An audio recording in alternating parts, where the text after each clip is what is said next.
Good morning, everybody. Chester ARP Church Devotional Podcast. Clint Davis, your host. Thanks for being with us. Mitch is going to bring us in. Genesis 27, story of Jacob and Esau on tap. See you in a minute. Gives me grace for every trial, feeds me with the living bread. All right. Well, thank you so much for being with us again. We are delighted to be able to come to you each morning with this podcast. We get to read the Bible together, study it. This is a ministry of Chester ARP Church, ministry of Word, and we pray that God will use it mightily in His midst.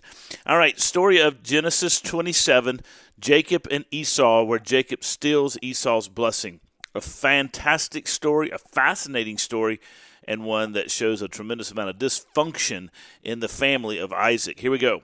When Isaac was old and his eyes were so weak that he could not see, he called for his older son Esau and said to him, "My son." And he answered, "Here I am." He said, "Look, I am old and do not know the day of my death. So now take your hunting gear and your quiver and your bow and go out in the field and hunt some game for me. Then make me a delicious meal that I love and bring it to me, so that I can bless you before I die." Now Rebekah was listening to what Isaac said to his son Esau. So while Esau went to the field to hunt some game to bring in, Rebekah said to her son Jacob, "Listen, I heard your father talking to your brother Esau. He said, 'Bring me game and make a delicious meal for me so that I can bless you after I eat it in the presence of the Lord before I die.'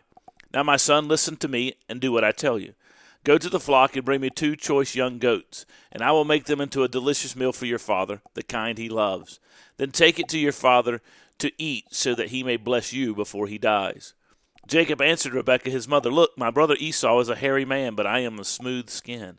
Suppose my father touches me, then I will be revealed to him as a deceiver and bring curse rather than a blessing on myself." His mother said to him, "Your curse be on me, my son. Just obey me and get them for me." So he went out to the goats and brought them to his mother, and his mother made the delicious food for his father.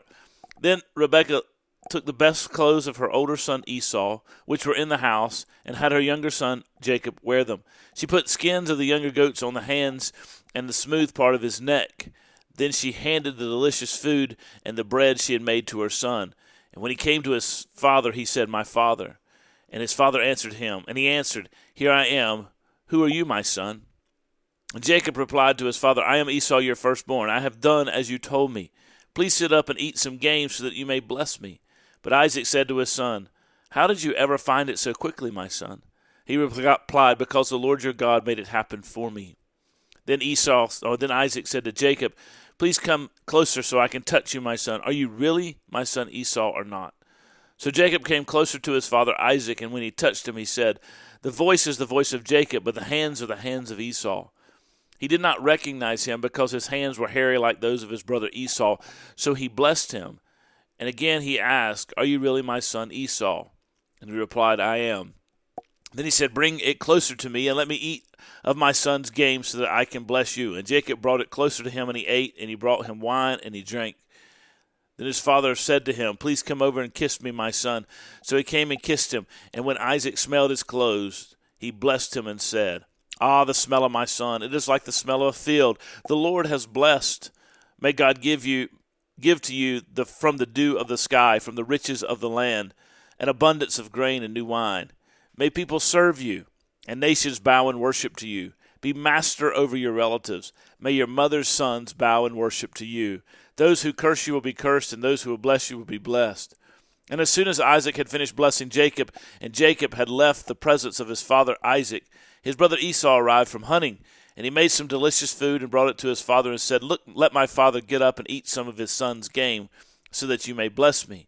But his father said to Isaac, "Who are you?" And he answered, "I am Esau, your firstborn son." Isaac began to tremble uncontrollably.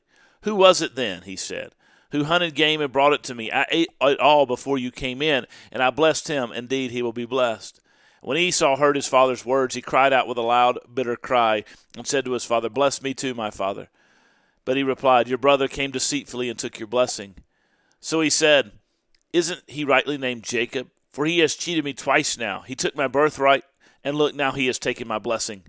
Then he said, "Haven't you saved a blessing for me?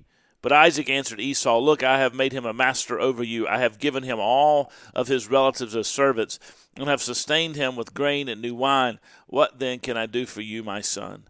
Esau said to his father, Do you have any one blessing for me, my father? Bless me too. And Esau wept loudly. His father Isaac answered him, Look, your dwelling place will be away from the richness of the land, away from the dew of the sky above. You will live by sword, and you will serve your brother. But when you rebel, you will break his yoke from your neck. That's a fascinating story. Jacob and his mother Rebekah conspire to trick Isaac to take the blessing from Esau. Not much to say about it. It's just a terrible story. But in the providence of God, it works out for the good of Israel and for the good of the people.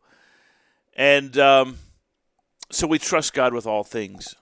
If we're in Esau's position, we have to say God is at work even in crooked situations, and we trust him in it. It's hard, it's difficult, but we trust him in it. We've got to make sure that we seek to be upright and true and not deceitful and cunning. But when we read this story, it seems odd to us, it's difficult. That's really all I have. We just have to learn to trust God. Even in the midst of it all, God's plan of perfection works out to the glory of his name and the advancement of his kingdom. We'll be back tomorrow, and maybe we'll finish up this story or jump into chapter 28. I don't know. I'll see you then.